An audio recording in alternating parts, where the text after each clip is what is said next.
حضرت ہارون رشید رحمۃ اللہ علیہ اکابر بزرگوں میں سے، خالی بادشاہ نہیں تھے، 200 رکعت میں بھی پڑھتے تھے روزانہ، اور کم سے کم 200 علماء جو ان کے دسترخوان پر کھانا کھاتے، ہر سال کتنوں کو حج کراتے، ایک سال میں ایک دفعہ جلوس نکالتے تھے اپنا شاہانہ شاہی لباس پہن کر اپنے شہر میں گزرتے تھے۔ ایک شخص نے کہا کہ مجھے آپ کی اس ٹھاٹ باٹ پر ایک اعتراض ہے۔ حضرت عمر رضی اللہ تعالیٰ عنہ ایسے خلیفہ تھے کہ جن کے لباس پر 14 پیوند لگے رہتے تھے، اور آپ کا یہ شاہی ٹھاٹ اپنے شاندار لباس میں آپ کا جلوس نکلتا۔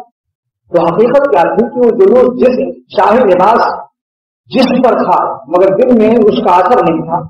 ہر زمانے کے لحاظ سے بزرگوں کا رنگ مختلف ہوتا۔ مولانا رشید احمد گنگوہی رحمۃ اللہ علیہ قیمتی لباس پہنتے، مولانا قاسم نانوتوی معمولی لباس پہنتے۔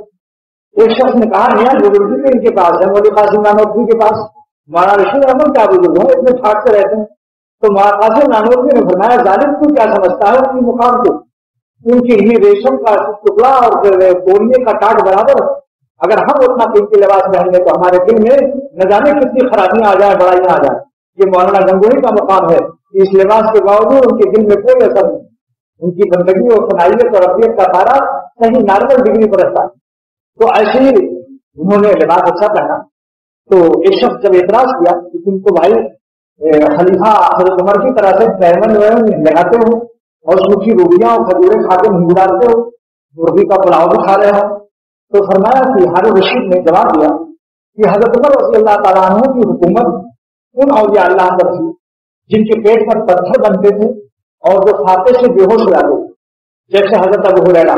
اگر تم ابو ہریرہ بن جاؤ تو میں عمر بن جاؤں، یعنی تو فاقہ کر، تو پلاؤ مرغے اڑائے، تیرا خلیفہ سوکھی روٹی کھانے میں بھیڑ ہو کر کھائے۔ دیکھو یعنی جیسے روح ویسا ہی تو فرشتہ ہوتا، جیسے تم لوگ ہوگے تو خلیفہ جو ہے وہ ہو گیا، یعنی تم اگر ویسے بن جاؤ ابو ہریرہ اور بلال حبشی جیسے تو خلیفہ بھی ویسے ہی بن جائے۔ تمہاری اوپر حکومت جائز کرتے میں ناجائز نہیں، شریعت کے اعتبار سے اللہ تعالیٰ نے یہ گنجائش دی، جس کو جتنی اللہ تعالیٰ حلال کھائے بالکل جائز ہے۔ وہ اگر آپ کاٹھولو کی بوتل پیتے ہیں، مرغوں کی بریانی کڑھائی والی کھاتے ہیں تو اس میں کیا بات، حلال کھائیے، حرام سے بچیے۔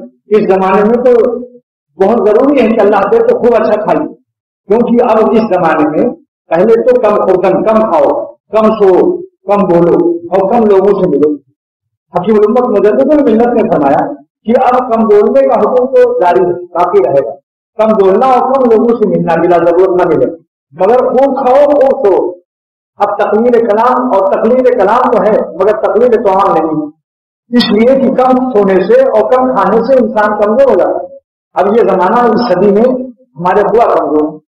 تو خیر، حضرت ابو ہریرہ رضی اللہ تعالیٰ عنہ 800 شاگردوں کے استاد ہیں۔ میں ذرا ان کے 2-4 شاگردوں کا نام لینا چاہتا ہوں جس کو محدث عظیم اللہ بخاری نے لکھا ہے۔ نمبر 1 استاد ان کے عبداللہ بن عمر رضی اللہ تعالیٰ عنہ، خلیفہ کے بیٹے جی حضرت عبداللہ بن عمر رضی اللہ تعالیٰ عنہ، حضرت عمر کے صاحبزادے ان کے شاگرد۔ اللہ اکبر۔ اور کون ہے؟ عبداللہ بن عباس، حضور صلی اللہ علیہ وسلم کے چچا کے بیٹے، ان سے حدیث پڑھو۔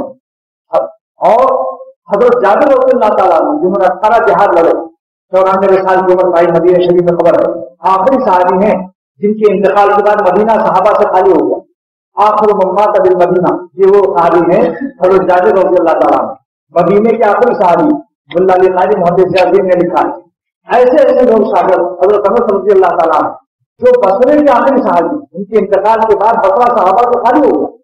شام خالی ہوا حضرت ابو امامہ کے انتقال کے بعد، حضرت ابو امامہ کے بعد شام صحابہ سے خالی ہو گیا، بصرہ خالی ہوا حضرت انس رضی اللہ عنہ کے انتقال کے بعد۔ یہ لوگ آخری صحابی ہیں، جیسے کہ 10 صحابہ جن کو جنت کی بشارت دی گئی تھی، سعد بن ابی وقاص رضی اللہ تعالیٰ عنہ، یہ وہ صحابی ہیں جن کو جو 10 صحابہ کے بارے میں جنت کی بشارت دی گئی ہے، عشرہ مبشرہ کہتے ہیں، لیکن ان کے انتقال کے بعد یہ آخری ہیں، وہ اس 10 میں سے آخری ان کے انتقال کے بعد بشارت جنت والے صحابہ کا وجود دنیا سے اٹھ گیا۔